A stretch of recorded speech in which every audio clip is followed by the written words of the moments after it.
Good afternoon, everyone. I'm Neil Love from Research to Practice, and welcome to Inside the Issue. As today we talk about novel agents and approaches and strategies in the management of higher risk myelodysplastic syndromes. We have a great faculty today, Dr. Guillermo Garcia-Manero from the MD Anderson Cancer Center in Houston, and Dr. David Sallman from the Moffitt Cancer Center in Tampa. We also have some additional investigators on the faculty, and we gave everybody a short survey of their usual treatment practices, and we're going to integrate that as we go along here today. As always, if you have any questions or cases you'd like to run by us, just type them into the chat room, and we'll talk about as many of these as we have time. We put out a 1-minute pre- and post-meeting survey for you to take. If you do that, we'll learn a little bit about you, and you'll get a lot more out of this meeting. We do webinars all the time. We're going to be doing one on Thursday. It should be really interesting on melanoma and non-melanoma skin cancer, another year in review program. And I can tell you about half of the slides are things I've never even heard of. It's really amazing what's going on there, particularly in terms of immunotherapy. And next week, we have a program on bispecific antibodies and myeloma, already one approved and more on the way. We'll see what these investigators have to say about that. And then on Thursday, July 20th, we'll be talking about ER-positive metastatic breast cancer, a huge issue at the recent ASCO meeting. We'll get into a lot of the issues that came out there. And then we'll be continuing our soft tissue sarcoma and connective tissue disorder program on July the 25th. And then on Monday, July the 31st, really expanding issue now in oncology, the management of non-metastatic prostate cancer. A really amazing EMBARK study just presented at the AUA meeting and many other new studies that we're going to be talking about. We know a lot of people end up listening to our webinars. If you're into audio programs, check out our Oncology Today podcast series, including a program we did with Dr. Stone on AML and MDS papers from the recent last ASH meeting. But we're here to dissect out higher risk MDS. And as all of our Inside the Issue of programs, I met with each of the faculty individually. We recorded a comprehensive presentation for each of them, really worth going through. If you can check that out, we put the links to these presentations in the chat room, but we'll also be emailing links when we send out this program very soon.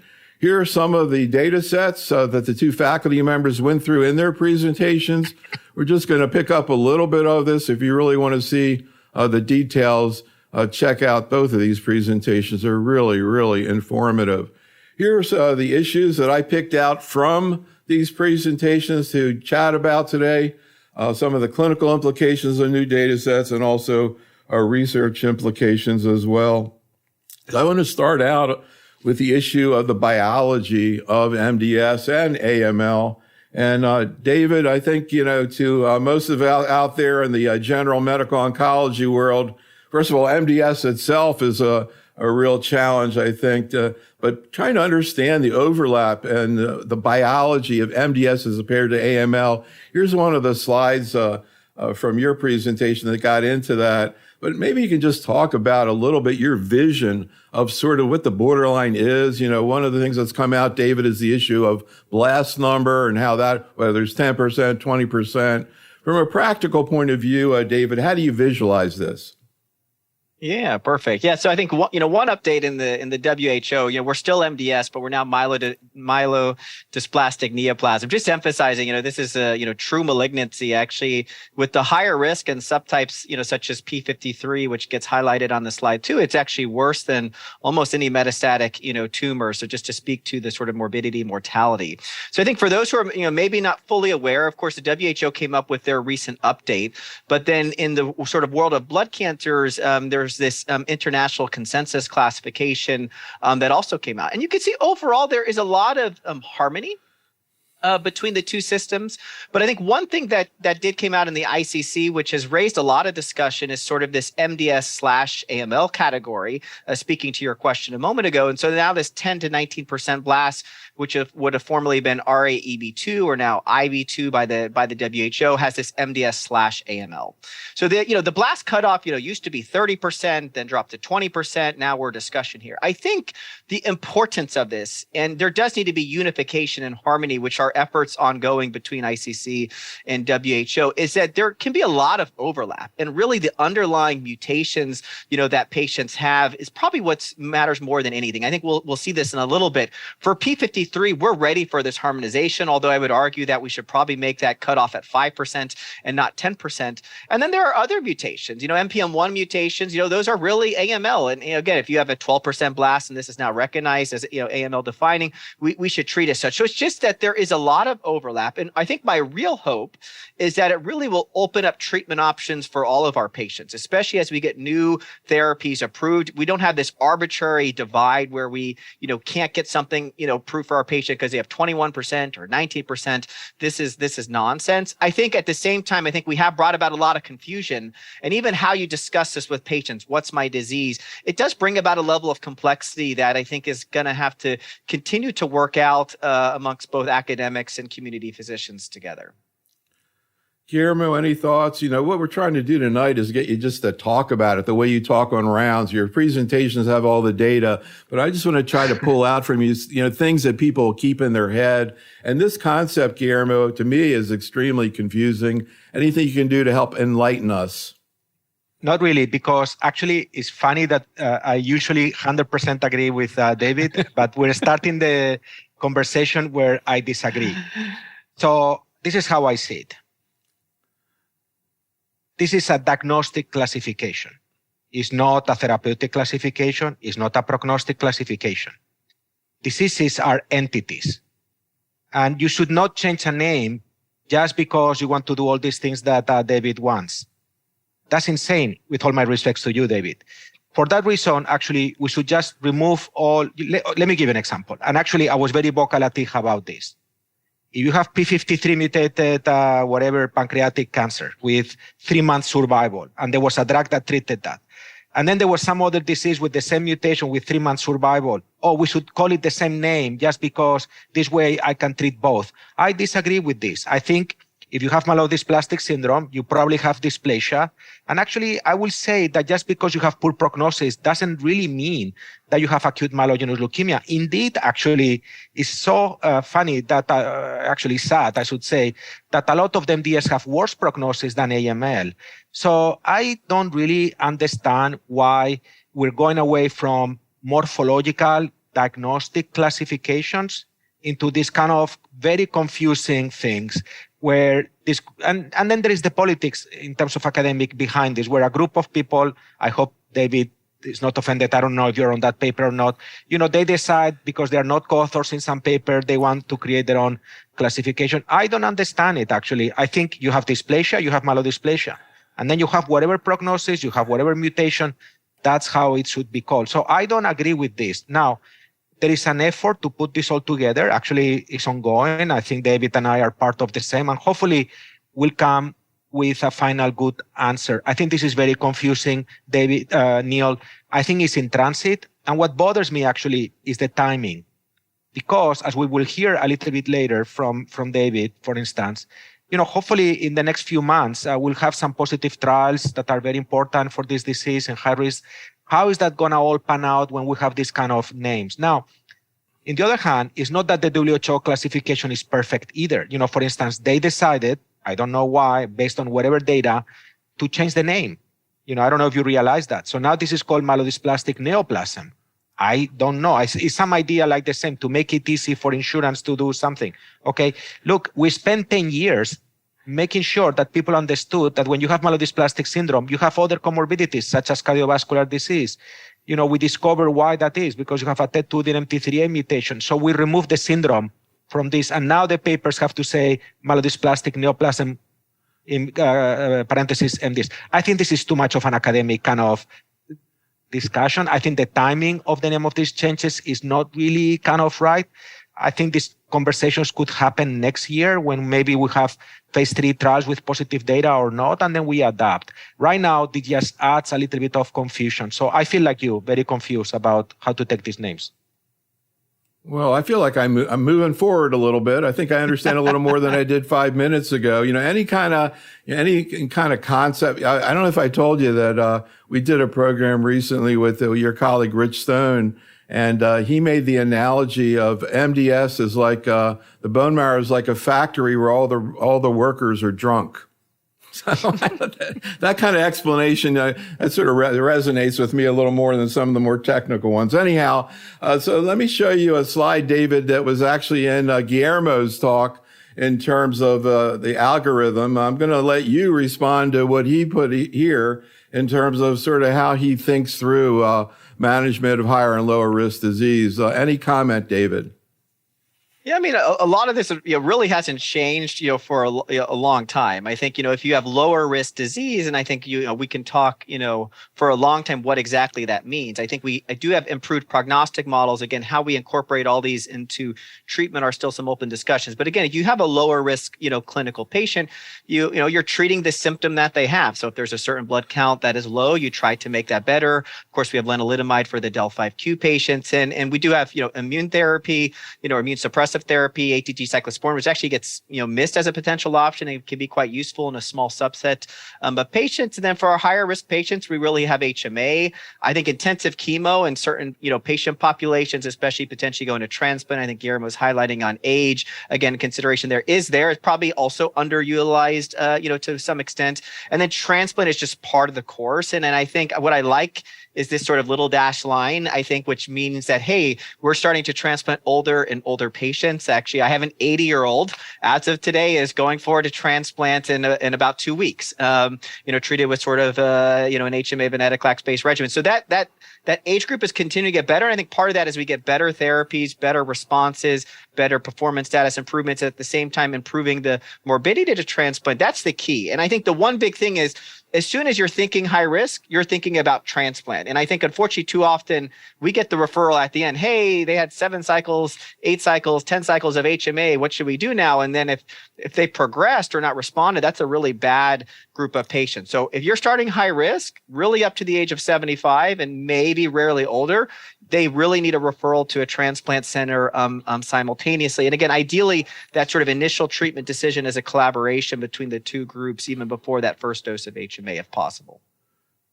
So, Guillermo, anything you want to add to that? And maybe you could sneak in a word about luspatercept and the Medalist study and where that's heading in lower risk disease.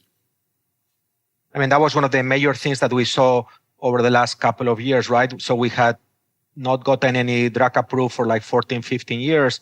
And then 2 years ago, we had the oral decitabine cedazuridine approved, and then luspatercept for second-line patients with lower risk transfusion dependent with this particular type of MDS that we refer to as ring sideroblastic anemia.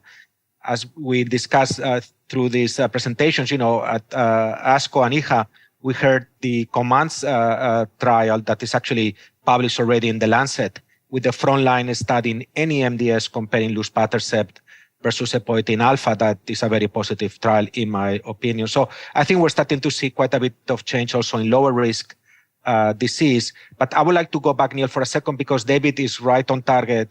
And I think the point that he made is really dramatic, actually, and people may not realize we're really transplanting more and more. And I think it's a combination of, at least in academic centers with research trials, more effective combinations. I think we're going to be discussing a lot of this later. The fact that, we can do that safely. And now, we're transplanting patients routinely in the mid-70s, of course, with good donor, good performance, and good response. And David had a very beautiful presentation at ASH a couple of years ago showing actually what is the impact of this kind of good bridge to transplant, effective transplant, and then, if you are able to give some maintenance therapy, showing in very high risk, poor prognosis, let's say P53 mutated patients, better than expected outcomes. So I think this is where we're going. We're transplanting actually more patients than ever with high risk disease. So we're about to get to the slide that both of the faculty agree is the most important thing we're going to talk about today, and something that was a big surprise to me when I talked to the two of them. But let's just talk a little bit about the background. So this really starts out with, in terms of the issue, IPSS-M. David, can you explain what this is and what the implications are from your point of view? Yeah, sure. So this was an international collaboration, really all continents, numerous investigators and thousands of patient samples basically, came in and this was led by, Eli Papamanuel. So basically sequenced ton of genes and then looked at what their impact on prognosis. And so now there's this molecular IPSS. There is a app, a very actually easy, tool, Android, iPhone, usable. It allows for missingness. So let's say your center doesn't have one of the mutations, MLL-PD, PDD being a main one. For example, I don't have that one at my institution. You can click, not assessed. It can still sort of predict both an overall survival, leukemia-free survival. It basically has two weighting systems. One system weights specific genes that have adverse risk. That's sort of in the top part. And then the other part weights the sort of absolute total number of mutations together. And so it uses that. Our older clinical, such as, blood counts, blast count, cytogenetics. And it does assess for sort of this P53 allelic status or multi-hit. It puts it all together. And now instead of 5 categories, we have 6. And again, it gives you a little bit more personal prognosis. Hey, what is a survival? What is a leukemia-free survival, of a patient? Again, how we're really incorporating that treatment is really unmet questions that we really need to answer together, but it's clearly a great prognostic tool and can help discuss more personal information with your patient. So Guillermo, this is one of the slides that you showed that kind of gave an example of how a mutation status can affect risk. Can you comment on that? Yes. So this is a very intuitive process. So if you allow me, I'll go 10 seconds on the history of this. So around, let's say 15 years ago, people started showing a number of genes being mutated in this disease.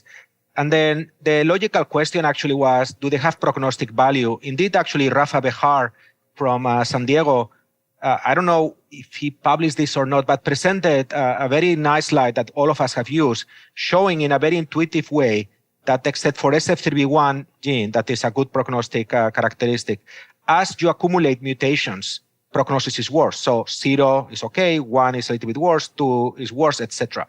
So that was actually the emphasis for the IPSSM effort that Elsa and Eli Papamanuel should be congratulated, because it's a really large international effort. But our group tried to look at this in a more rudimentary, smaller cohort a number of years ago. And as you see in the slide there, for instance, if you have 3 or more genes mutated, the hazard ratio is like having a P53 mutation. Now, there is detail. In these days, when we did that analysis, we didn't know about the VAF. So this is something now that is evolving, basically the variant allelic fraction. So there is more nuance, more detail in terms of what we do nowadays. But it's clear that if the disease is more molecularly heterogeneous, you have more mutations, outcomes are worse, no matter how you look at that. So we asked the faculty, how do you evaluate, what genes do you evaluate? And everybody says they would use the IPSS genes, and that calculator is a great way to do it. We also asked the faculty, this is the way we do consensus. We ask a question, everybody says the same thing, we call it a consensus. So I'd say there's a consensus, at least within the faculty, that they want to see the NGS before they start treating a patient. This is the one that surprised me. I sort of assumed that the patient goes from being low risk to higher risk. You're going to treat them like a high risk patient. But then we ask the faculty, almost everybody says, well, not necessarily. So, and I don't know if other people had the same sort of assumption or not, but obviously it's a pretty important issue. David, what are your thoughts? Yeah, so I think if there's one maybe take-home message, other than obviously some excitement, that we're all looking forward to in the high-risk setting in the near future, it's, again, the IPSSM is a great prognostic tool, but we're still learning how to use it. And you want to take your patient in front of you. What is their clinical presentation? And the biggest thing is you have a patient that is clinically lower risk. Let's say they're asymptomatic, and now they're, moderately high. that does not equal an automatic trigger to HMA. There's actually zero data to support that. And actually there could potentially, be harm, in some settings, because what are you really trying to do, especially in, let's say, patients that are not transplant, eligible. So that should not be a trigger. I'm now molecularly high risk. I initiate HMA. Now, again, these things may continue to evolve as we get new exciting combinations, and maybe early intervention may matter more, but we're not there. And so I do think I think about the patient different. I have now a molecularly higher risk. I may have them evaluated by transplant, maybe have a donor ready.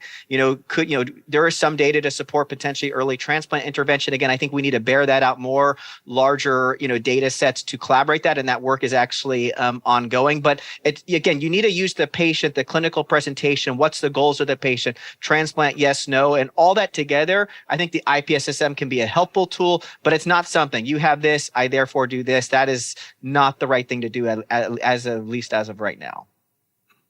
So Guillermo, from your point of view for docs in practice outside a trial setting, what do you recommend? Should you just, you can say to the patient, or yourself that maybe the prognosis is worse, but you're going to treat the patient the same, HMA or not?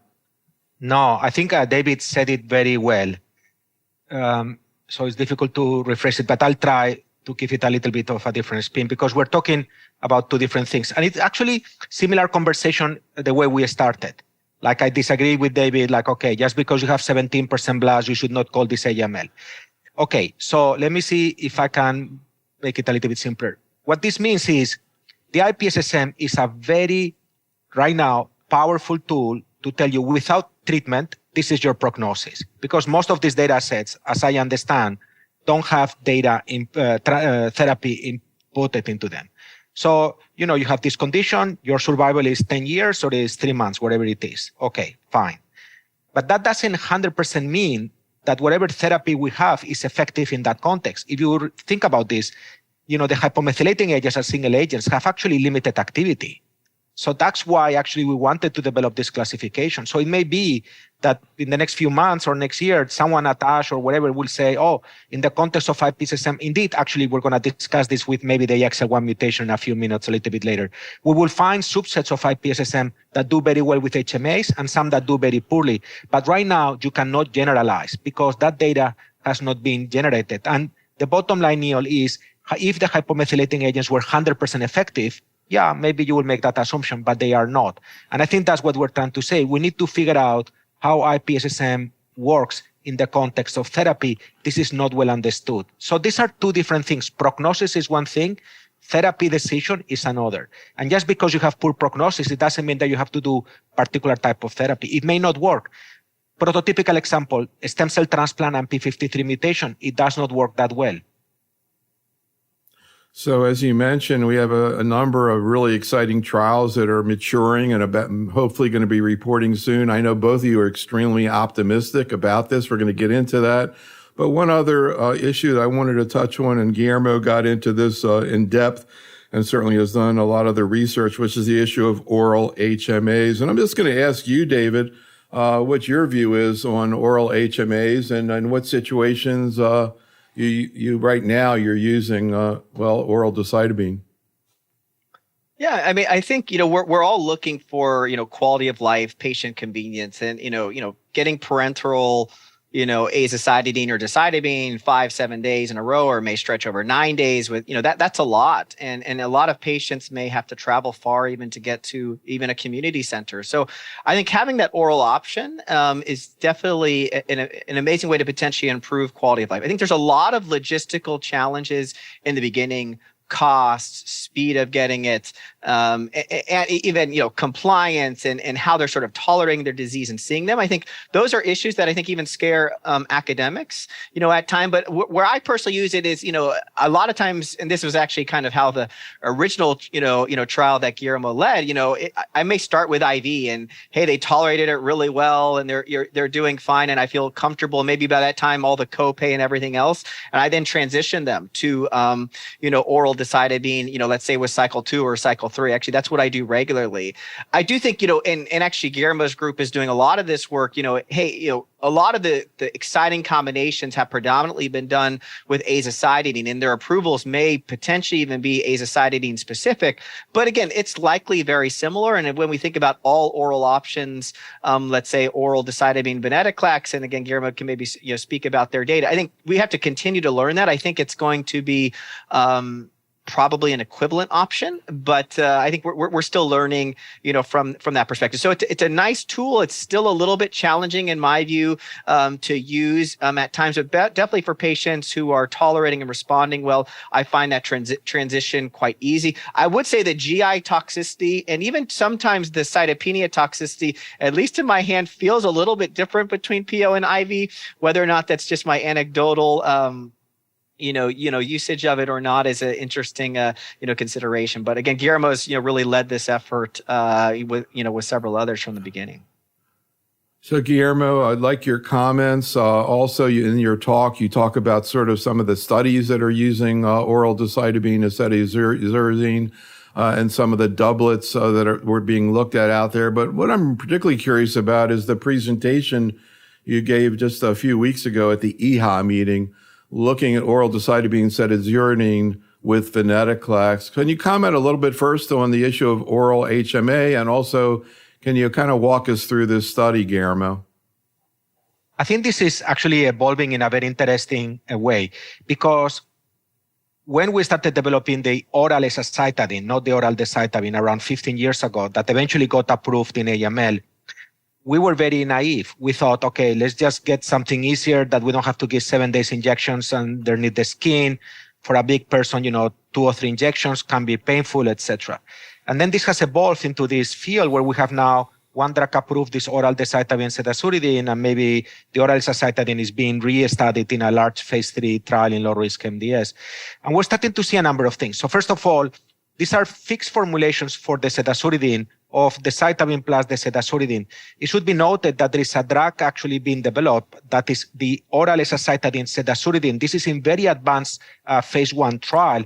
It could actually be a drug that could be approved in a couple of years that could then perfectly emulate IV or subcutaneous azacitidine. If we are successful there, that actually could be very transformative, because David is correct. Azacitidine is the most commonly used HMA. But the bottom line is, people are working on, or we are working on, pediatric formulations of this drug. So this could be transformative for children.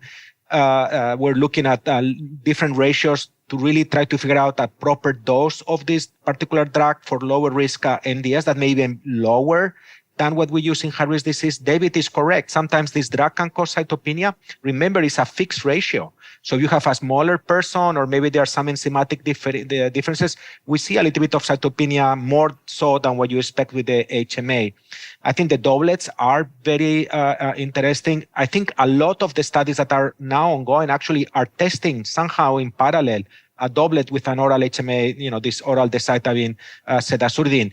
I think you're going to see data, for instance, this is kind of out there, but quite striking, with many inhibitors that are oral, with oral hypomethylating agent. And by the way, this is not only in MDS, this is actually permeating into AML. So you will see at ASH, hopefully, and this was already presented, doublets and triplets with IDH1, IDH2, venetoclax, FLT3 inhibitors. So this is actually moving from the MDS to the AML part very much. I think you're going to see a lot of it. And David, at the beginning, was talking about personalizing and context. This is going to be all about it.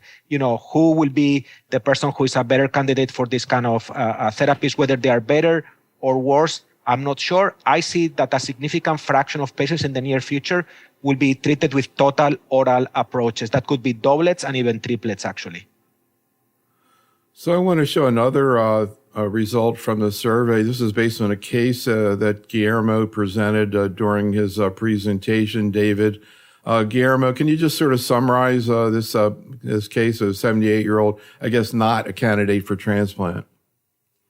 Correct. So comes with cytopenia. You do your bone marrow exam, has 15% blast, so high-risk MDS, and then has prototypical cytogenetic alterations, so 3 copies of chromosome 8. And then by the NGS, you have the prototypical mutations that you see in this disease, TET2 and adenine MT3A mutations.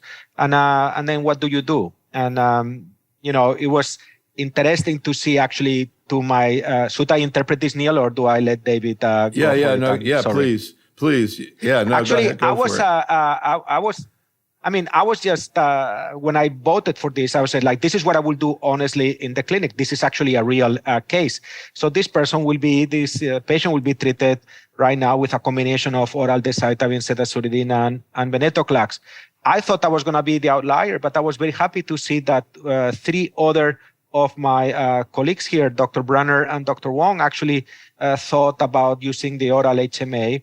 And 2 others actually believe that adding venetoclax, including David, was also appropriate. So I think this is starting to tell you that the whole group thinks in a very similar way. I don't think that you could argue today that ASA decitabine, oral decitabine is better or worse. And if you do, probably azacitidine is the one that should be kind of used based on the phase 3 old randomized data. But you see a theme here that the data is strong enough to actually recommend this kind of doublet. So, David, any thoughts about the response here? Again, we talk about consensus or not consensus, but I see several people saying venetoclax and other people saying no. Yeah, I think this is a debatable one, and I think we're going to see a slight change in this case in a moment that we'll be able to speak at. But this is a molecular profile that can do decently well, to HMA therapy, and I think based on how the patient looks, again, frailty, not frailty, ability to come in frequently. I think the one big thing to think about venetoclax, we use it extremely commonly at academic centers, but it's not easy, right? They require twice weekly labs, first cycle bone marrow biopsies, holds, adjustments. And so it's not all sites created equal. We use 14 days of venetoclax and MDS. And so I think if there are concerns there based on that patient that's 78 that's not going to transplant, I don't think it's wrong to not to give single agent HMA. And I think that's really some of the heterogeneity in the responses. I'm thinking about what would I do in that exact scenario, and I would use venetoclax, because I like that the response rates, better. And I think as long as you kind of tweak it and titrate and personalize a regimen, many patients can have improved outcomes. So I do like it, and that's my choice, but I do understand sort of the single agent HMA choice in that specific setting. Guillermo, any thoughts and also any comments on the Verona study? I think this is one of the studies we're really looking forward to see the results of. A lot of people have already sort of using HMA venetoclax in high risk MDS. Also, a question mark about how long you use the venetoclax. Guillermo, any comments about the data you presented, and also the idea of using HMA venetoclax right now outside a trial setting? So thank you, actually, because I wanted to make sure that we made this point. So actually, sometimes community physicians are faster than academic in kind of, taking some of the data. And I think because of the AML experience, venetoclax now, I can tell you, is very commonly used in the community practice. I see quite a bit of patients referred to me for a second opinion already on venetoclax. So this train is already passed. The community is doing that already, is, I believe, on the NCCN guidelines. But I would like to use this podium, if you allow me for 1 second, to make sure that the audience understands that we're not talking about 28 days of venetoclax or 21 days.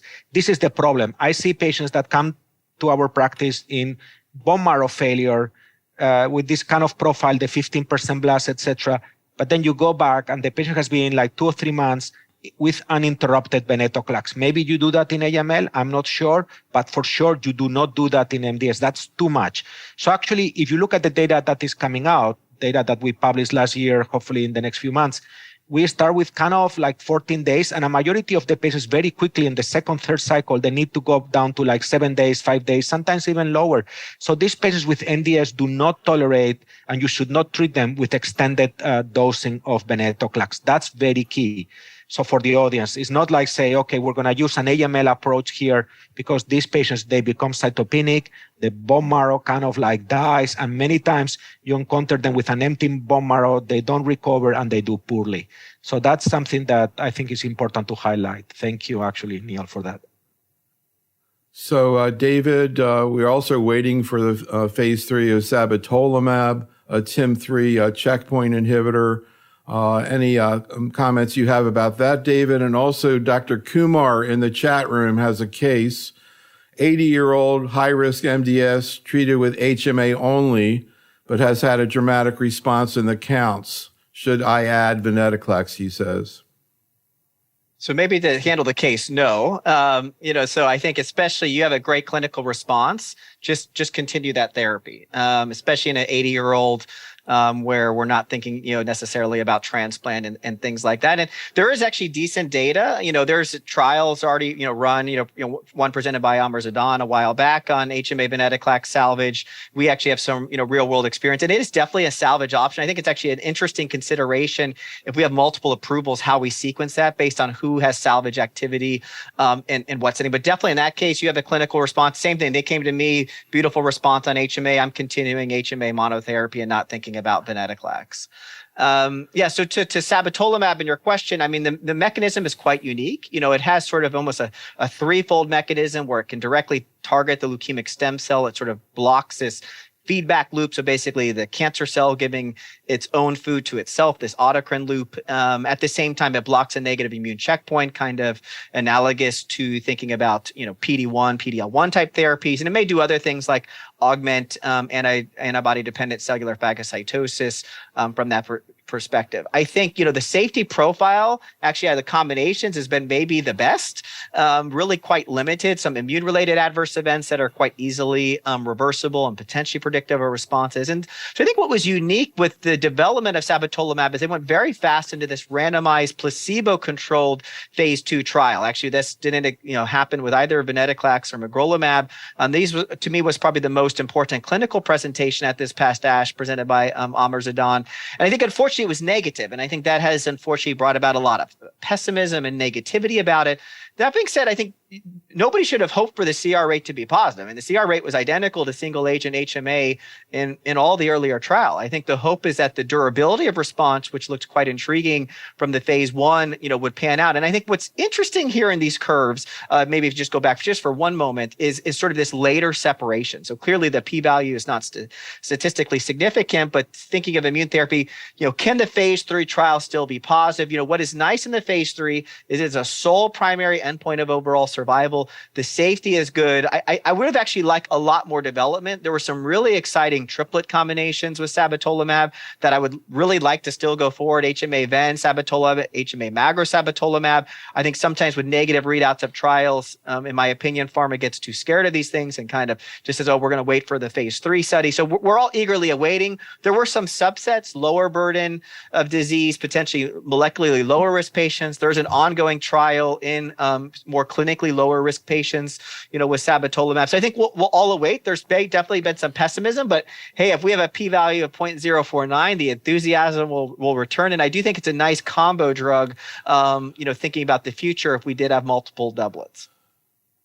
So there certainly are a lot of examples where randomized phase 2 were positive and the phase 3 was negative. But here we're hoping for sort of the reverse. This is the phase 3 study you were talking about. However, I guess the faculty is not exactly betting on that had to happen, but hopefully we'll all get a pleasant surprise. Let's hear about another case, and we can again see how the faculty responds to this. So Guillermo, 70-year-old man, what happened with him? Okay, so he's younger than the prior one, and this is a true case, also with excess blast 15, also with the same trisomy, but this gentleman happens to have this particular mutation, AXL1. And this patient actually is a candidate for transplant, has a donor, is in good shape. So what are the options? HMA, is azacitidine, decitabine oral, decitabine, what about a doublet with venetoclax? So, David, any thoughts about this? There's a little bit of heterogeneity in whether people would want to use magrolimab in this situation, which we're about to get into. But any comments about this situation, this case, David?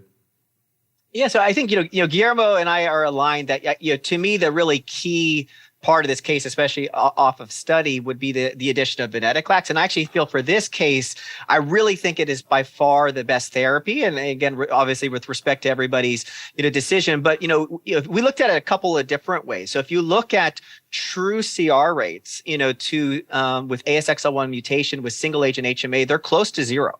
These patients do very poorly to HMA. And then in contrary, this group seems to do extra well, even potentially, better than other molecular subtypes as far as true CR rates with the combination of venetoclax. And so I think with both of those, especially a transplant candidate, I would highly, highly recommend, the addition of venetoclax. Again, whether or not you do it to AZA, decitabine, oral decitabine, I think that is, not the key point of the case. But I think, again, molecularly subgroups of patients, I think we're going to need to use it to personalize. That's why we're all waiting for NGS. This is actually one of the most important examples would be that the addition of venetoclax in this case would be quite critical. I was actually interested that there was some heterogeneity, but I think some people are, sometimes still sticking to exact, guidelines. But to me, adding venetoclax there is extremely important.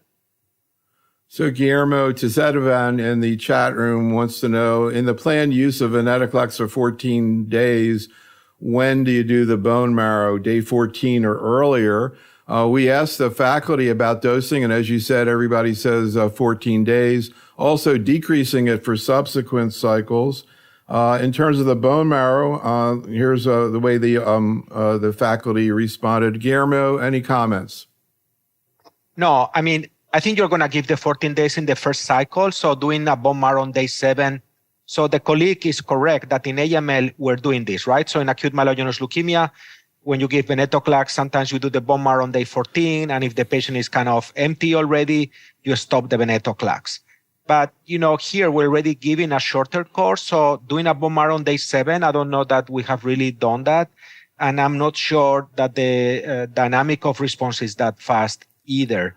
So I will do the bone marrow at the end of the cycle. And I think most of the colleagues were agreement. You will do that in between day 21 to 28, whenever it's more appropriate based on counts and so forth.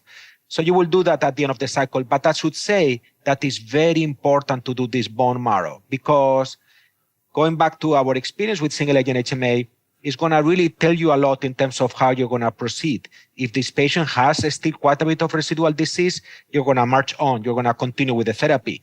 If the patient now is very high post-cellular after the first cycle, you're really going to cut down on the number of days of venetoclax and you're going to delay the cycle. So this bone marrow is very important, as opposed to single agent HMA, where people do this sometimes on the second cycle and the third cycle. So for a safety reason, you should really do that at the end of this cycle. So I want to talk about magrolimab and TP53. And David, you presented this 67-year-old man. I'm going to get back to what happened to him, but here's the way the patient presented and the way the faculty responded. Can you go through how this 67-year-old man presented? Yeah, so 67-year-old patient, really just trying to emphasize that this is a healthy patient without comorbidities, presenting with a classic, very high-risk disease, severe pancytopenia, 12% myeloblast, and has a variant allele frequency of 55. Again, this is the true biallelic multi-hit patient. Most of these patients are complex karyotype, as in this case. And so again, with that multi-hit P53 mutation, what ideally would be your first-line therapy? So, Guillermo, can you comment on how you would think through this case? You say oral decitabine and cetirizine, transplant, yes, and if you could get magrolimab, you would use it in a case like this. Can you talk about your thinking in this and what you think about some of the other answers here, Guillermo? Yes, so let me walk you through how we think about this. So if we had seen this patient, let's say, a few years ago, let's say 5-6 years ago, there would have been a question, he's 67, about should I give him induction therapy, like AML program, like what we were discussing earlier, cladribine, venetoclax, or 7+3, whatever it is that you do, versus HMA. And the data is very strong. These kind of patients don't do well with AML-like therapy. They should be treated with a hypomethylating agent. So here, everybody is correct. Now, why I picked the oral decitabine cedazuridine is because at ASH this past year, there was a very intriguing presentation, but from a prospective randomized phase 3 trial, that is the Ascertain trial that led to the approval of oral decitabine, where to our surprise, I should say, there were actually very significant outcomes in P53 mutated patients, both mono and biallelic mutated P53 mutated patients with this oral decitabine cedazuridine. Why is that the case? I don't have a good explanation, but this is not a retrospective random selection. This is actually in the context of a prospective data. So I take that because this disease is so poor. I take that as any hope that I can give to my patients. And if I have the opportunity with the difficulties that David was telling us earlier of giving the oral decitabine, I don't know what will be the damage of doing that. The number one. The second issue is the transplant. This is actually highly controversial. I think everybody voted in favor of it. Yes. So this is very interesting because I was expecting some people to say no. Some people would say that maybe there is some futility in transplanting patients with P53 mutated disease. The way I approach this is that if the patient has a good response, and we can discuss what that means, I will consider the transplantation, and then I will give them some post-transplant maintenance therapy. And if I had access to magrolimab, I think this is a very powerful agent in combination with an HMA for P53 mutated disease, and the ENHANCE study hopefully will give us access to this drug. And indeed, actually, this is already being done in AML, I understand, combination of HMA venetoclax plus CD47 antibody like magrolimab. So that's what was in my head. There is some small data that oral decitabine is maybe a little bit better than expected compared to regular HMA in P53 mutated disease, but any HMA probably will be good. If I have a good response, I will try to give them opportunity by transplant. And if I have a drug like magrolimab, absolutely, I will use it. And I think everybody was kind of in agreement this time. So, audience, here's a little bit of a snapshot of what you may be doing in the next 6 months or a year, depending upon when we see the data. Let's talk about what happened to this patient. This is an actual patient who went on a trial. What happened, David? Yeah, so this patient, again, for P53 and still today, if you can potentially get this patient on a study, like that is really what is optimal. Again, this sort of total therapy concept that I do give credit to Guillermo for coining, I think is really key, especially in this group. Actually, I want to put together even some of our data for post-transplant and maybe work with Guillermo on it, because I think this sort of concept, I do see patients having much better outcomes if we can molecularly clear them, get them to transplant, early initiation of HMA. I'm starting to see many patients not early relapsing in that setting. So because of that, patient was enrolled on a trial. And of course, the main acute toxicity with magrolimab can be sort of these larger hemoglobin drops, especially the first week of therapy. And this is because old red blood cells do express pro-eat-me signals. It's actually kind of one of our body's normal way to clear them. And so you can see these drops. And so it's quite easy to get around it. You have to have their pre-dose hemoglobin higher. We have kept them above 9 grams per deciliter on study. And you really have to check it again on that, at least that day 1, day 4. We also check day 2 and other days. So again, this very intense first week monitoring, but with that, as in this case, you sort of transfuse them through that.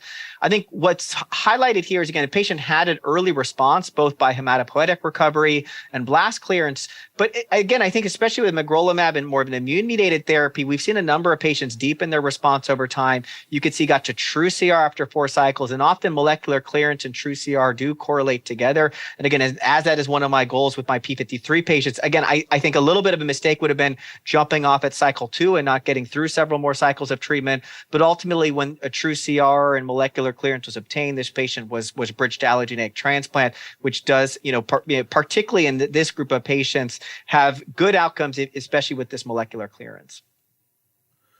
So we asked the faculty a variation of this case, Guillermo. So this same 67-year-old man, but David, you wanted to see how the faculty would respond if the VAF was 10% and there was no complex karyotype. Guillermo, any thoughts? Yeah, so this kind of shows the evolution of the complexity of the field. And this is actually not anecdote. Actually, you see this. So, the implication actually is quite important. It'll come out in 10 seconds, and you already see it in the first column. So basically, this person has P53 mutation. Okay, a couple of years ago, we'll say, oh, that's bad. But actually, this patient has a relatively low VAF, and it happens to be in the context of a diploid karyotype, if I'm reading that correctly. Actually, a number of years ago, the German European group looked at this kind of combination of good, bad chromosomes with or without kind of P53. And we knew that there were some diploid patients with P53 mutations. Now we know a majority of them actually have low BAFs. Why is this so important? It's because, okay, he's young, he's 67. Now, actually, venetoclax may have a role here. Actually, if the prior patient with a BAF of 55%, I don't know that many of us will go and give venetoclax. I think there was one of our colleagues, Dr. Borate, that added that. And I'm pretty sure I know why. I can discuss that at the end if I have time. But here, with diploid cytogenetics, a low BAF, I don't see anything wrong adding venetoclax. And I think most of us, at least half of us, gave it. And then you will feel better about the transplant.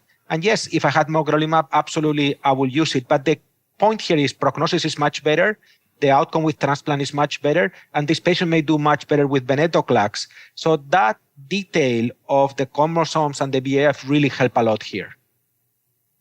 So, David, the biology that you went through and the data that we have available on the issue of TP53 disease was really fascinating in your presentation. Can you kind of summarize your vision of this?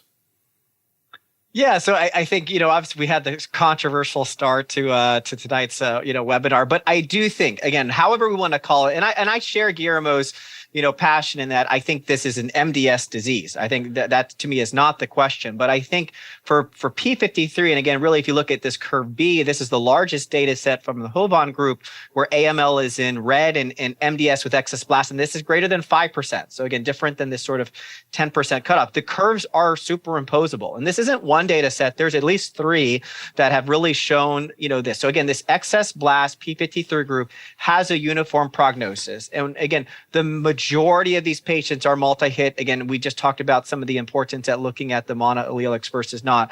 But in this excess blast patient, this is one disease. And I think the biggest thing is we need to change the standard of care. This is worse than metastatic pancreatic cancer. Okay. And so we really need to pull these out. These patients should not be in all of the wild type trials. They actually may have killed a bunch of wild type trials, and Guillermo's actually talked, a lot about this at the same time. So I think both for the pro of really improving this group by itself, as well as some of the con of maybe negatively influencing agents that could have activity, this group has to be investigated by itself. And we need to get the FDA really on board to some of this molecular harmonization and thinking about this disease as one and not something separate. I could tell you if magrolimab gets it approved, nobody in the world is going to care, at least nobody in the US is going to care, whether or not they say MDS or AML, because we're going to be thinking about adding that therapy in that setting. And, we're seeing this in solid tumor oncology also in terms of targeted therapy and HER2 now, people, various tumors using the same therapy. Guillermo, can you talk a little bit about sort of what CD47 does and what magrolimab does? Actually, it's a very interesting concept. It was discovered by Dr. Weissman group at Stanford, actually probably around 15 years or more ago. So people were interested, of course, in this concept of immune checkpoint inhibitors as an evading mechanism for cancer cells, leukemia cells against T cells. And basically what happens here is kind of the same process, but through macrophage. So basically, by having this CD47, these cancer cells, because this concept actually may apply not only to MDS and AML, but to other disorders, and there is data in lymphoma, actually may evade macrophage phagocytic activity. So if you block that process with an antibody against some aspect of this machinery, in this case, the CD47, you basically promote phagocytosis.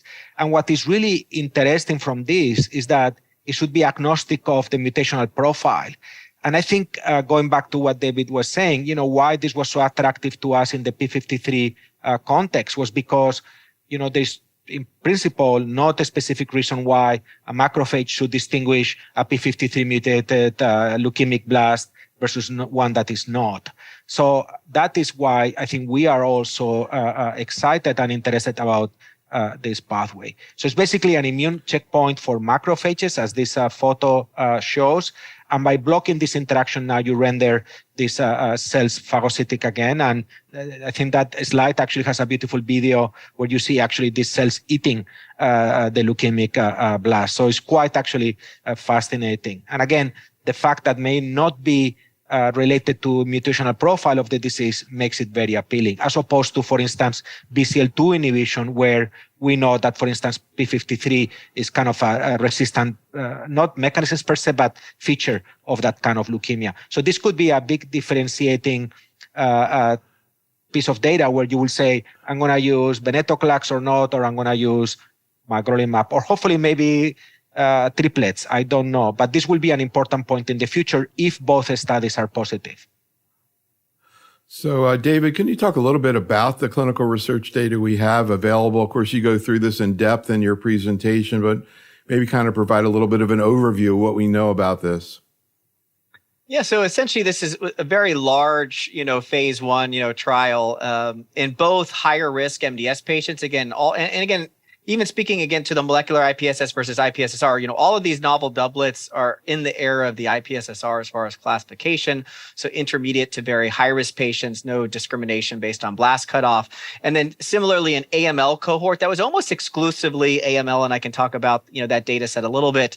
This just speaks to the importance of saturating the receptor. So in our body, CD47 is expressed everywhere. Okay, and so there is a lot of antigen that you need to have bound. What's fortunate is that if you don't have a pro-eat-me signal, which is largely only cancer cells, old red blood cells that we talked about, you won't get any cytotoxicity against our normal self. So that's why this therapy has been well tolerated. But what this showed here is, a while into the trial, we switched from weekly to every other week dosing, more for patient convenience, and we could keep saturation. What's important is as you get past that 2-week mark, this could start to go down quickly. And so keeping people on magrolimab, and this is something actually we kind of learned from the phase 1 into the phase 3, is important. We may even thought we lost a little bit of efficacy towards the end of the phase 1 trial for patients that had, let's say, holds for cytopenias that may have been more AZA related. So it's just the importance about keeping patients on drug. And actually, if you look at some 47 therapies that have failed, they did not have 100% saturation. And I think if you don't get that, you may really lose